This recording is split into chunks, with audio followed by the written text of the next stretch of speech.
Bienvenidos a nuestra inmersión de hoy. Nos adentramos en un caso que, a pesar del tiempo transcurrido, sigue perturbando y fascinando a partes iguales: la masacre del Instituto Columbine. Un suceso que nos obliga a mirar a la oscuridad del alma humana y a cuestionarnos qué lleva a dos jóvenes a cometer un acto tan atroz. Nuestra misión hoy es intentar comprender lo incomprensible, desentrañar los eventos de aquel fatídico día, explorar las motivaciones de Eric Harris y Dylan Klebold y analizar el impacto que este suceso dejó en la sociedad. Prepárense para un viaje inquietante a través de diarios, páginas web y videos que nos revelarán la mente de los perpetradores. Comencemos nuestra inmersión situándonos en los años previos a la tragedia en 1996. Eric Harris creó una página web, un espacio en el entonces novedoso ciberespacio. En un principio parecía un sitio para compartir niveles creados para el videojuego Doom, pero pronto se transformó en algo mucho más siniestro. Su contenido empezó a mostrar una rabia creciente. Una furia que se traducía en amenazas de muerte e instrucciones para fabricar explosivos, y lo más escalofriante, esta información estaba disponible para cualquiera que supiera dónde buscar.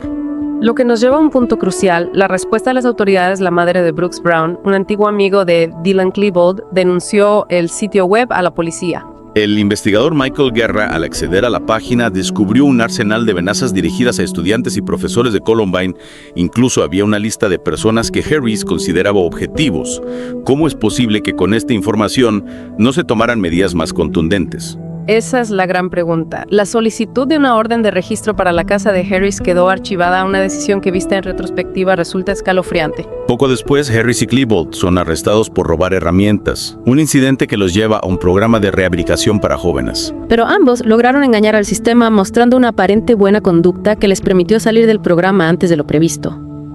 ¿Era solo una fachada o realmente creyeron en su rehabilitación? Sus diarios y videos de esa época sugieren que la oscuridad seguía creciendo en sus mentes. En esos diarios, no solo documentaban sus planes de atacar la escuela, sino que también fantaseaban con superar la masacre de Oklahoma City. Hablaban de secuestrar aviones y estrellarlos contra edificios en Nueva York, una idea que años después se haría terriblemente real. Esas palabras nos hacen reflexionar sobre la delgada línea que separa la fantasía de la realidad y cómo la mente puede ser un terreno fértil para la violencia. ¿Hasta qué punto podemos predecir y prevenir este tipo de tragedias? Y mientras alimentaban sus fantasías, su arsenal también crecía a 2 armas de 9 milímetros, 2 escopetas de calibre 12 y la escalofriante cifra de 99 artefactos explosivos improvisados. Una planificación meticulosa que incluía la modificación de las escopetas para que fueran más fáciles de ocultar. Además, el día de la masacre colocaron una bomba de distracción lejos del instituto con la intención de desviar la atención de los servicios de emergencia. ¿A qué nivel de detalle llega la mente de alguien que planea algo así?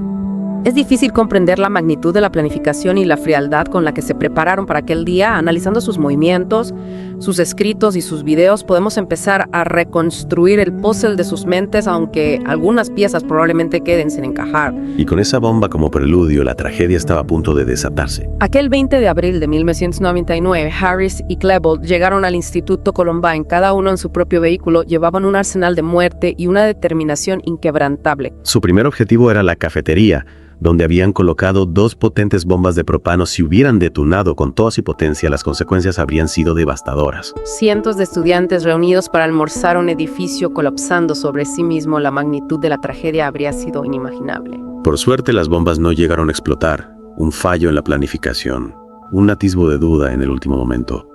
Nunca lo sabremos con certeza. Sea como fuera, ese fallo solo retrasó lo inevitable.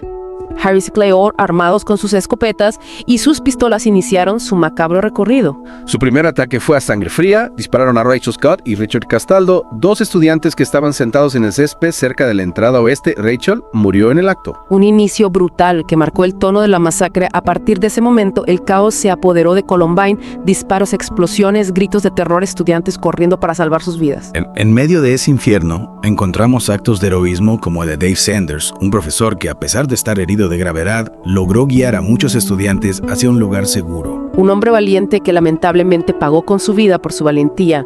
Su sacrificio nos recuerda que incluso en las situaciones más oscuras, la humanidad puede brillar. La biblioteca se convirtió en el escenario de la parte más brutal de la masacre Harris, y Klebold, atrapados en su delirio de violencia, dispararon a sangre fría contra los estudiantes que se escondían bajo las mesas. Es difícil imaginar el horror que vivieron esos jóvenes, atrapados sin saber si van a salir con vida. Los testimonios de los supervivientes son escalofriantes. Hablan de burlas crueles, de preguntas sobre su fe, de momentos de agonía mientras escuchaban los disparos y las súplicas de sus compañeros. Uno de los momentos más impactantes fue el asesinato de Cassie Bernard. Inicialmente se dijo que Harris le había preguntado si creía en Dios antes de dispararle, convirtiéndola en un símbolo de fe y martirio. Sin embargo, las investigaciones posteriores revelaron que esa historia no era del todo cierta. Fue Balin Schnur, otra estudiante, quien respondió afirmativamente a esa pregunta. Este detalle nos muestra cómo la tragedia puede distorsionar la realidad, creando mitos y leyendas que a veces poco tienen que ver con la verdad. La masacre de Columbine no se limitó a la biblioteca. Harris y Klebold recorrieron los pasillos del instituto disparando y lanzando bombas, dejando tras de sí un reguero de muerte y de destrucción. Finalmente, acorralados por la policía, decidieron acabar con sus propias vidas en la misma biblioteca donde habían cometido la mayoría de sus crímenes.